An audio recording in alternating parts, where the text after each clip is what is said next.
By the end of 2015, the Inside Job was on top of the world with their electrifying new album, What You Gonna Do With Those Packages, and its debut single, New Businesswoman Blues, going straight to the top of the Billboard charts.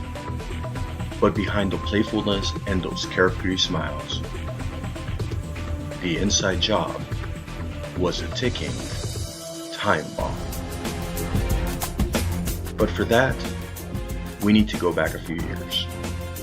It was in 1981 that bass guitarist Derek Craver decided he would one day form a band as an outlet for his love of music.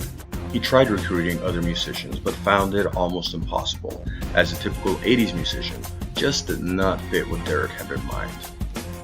It was at that moment that he realized the best way to put a band together was to climb the corporate ladder until he was in charge of an entire building with hundreds of people and recruited from there. 30 short years later, the Inside Job was born. Led by Derek Craver himself, along with frontman Greg Waskarjian and Tracy Yeoman, the Inside Job was ready. However, they realized something was still missing. That something being a lead guitarist, a rhythm guitarist, a girl singer, a keyboard player, a sound engineer, and a drummer.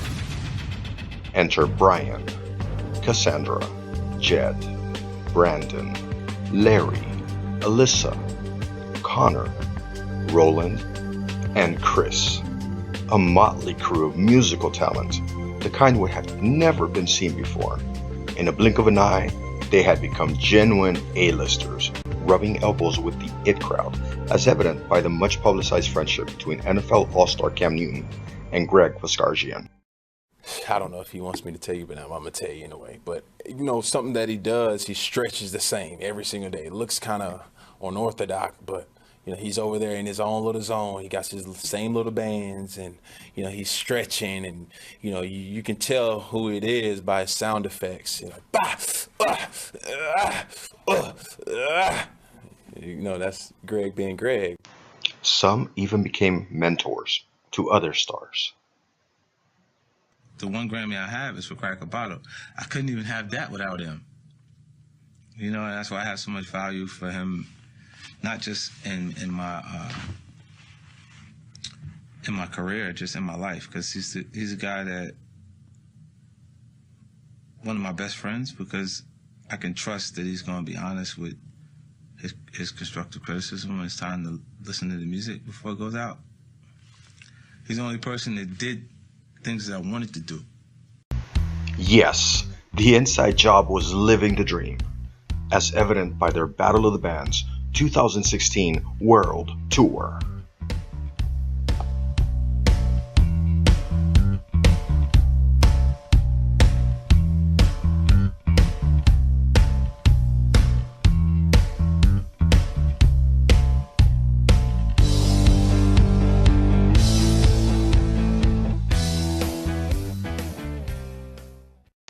But then, tragedy struck. I'm reaching out to him. Tracy's somebody you hear from like about 2 weeks after you call him. It's a message in a bottle, basically, with Tracy. You find that? Because he calls me right back. I don't have that in me. I don't have that game show in me.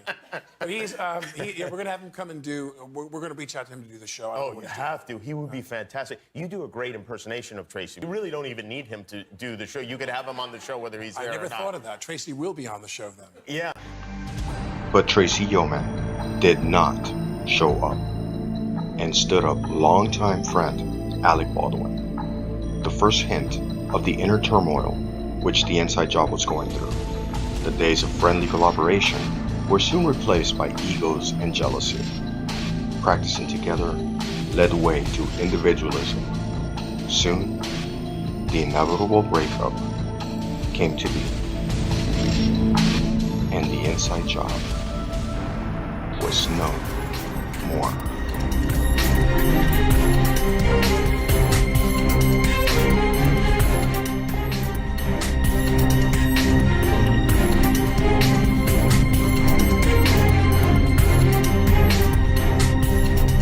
The end of an era affected everyone and was covered at all levels of media and entertainment. The pain and sorrow evident among those gathered at a local church.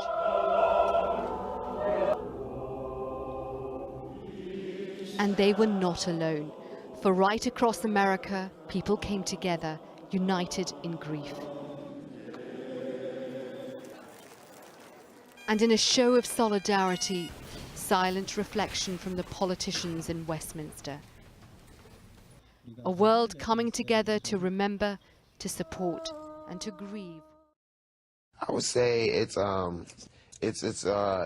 lifestyle, it's a culture, and it's for everybody now. You know what I mean? I feel like back in the day was just for a certain type of person. You had to go through certain things. You had to know certain words and criteria. Is it originally black? Yes. Now it's everything. It's right? everything, yeah. My kids listen. Yeah.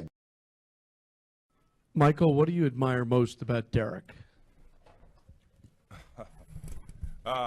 The thing I like about Derek is that, you know, when you see all his competitors, all his teammates, I don't think anybody can say one thing bad about Derek.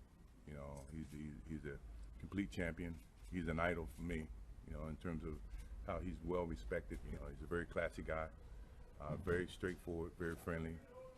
I don't think anybody can say one bad thing about Derek. Michael, like Derek, you were always at your best when it mattered most. In getting to know Derek, what do you believe were some of the characteristics that have enabled him to do so well? Well, I think that one of the things that every professional strives for is perfection. You know, we work hard each and every day, you know, to try to improve our craft fundamentally. And if we do it the right way, and you do it with the type of conviction that Derek has done, you tend to respond under pressure.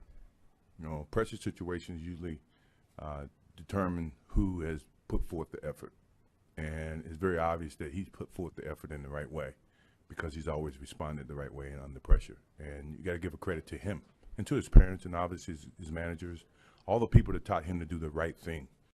It was after this press conference that Michael Jordan reached out to Derek Craver and reminded him that even though one can be really ridiculously really talented, one is still nothing if one is not part of a team. So, Greg, Tracy, and Derek met with the rest of the band, agreed that it was everyone else's fault except their own, and reunited to begin recording their next single, Girl, I Hear You've Been Exporting Without Me. And now, together again, the inside job is set to make their glorious comeback and take over the world of music once again.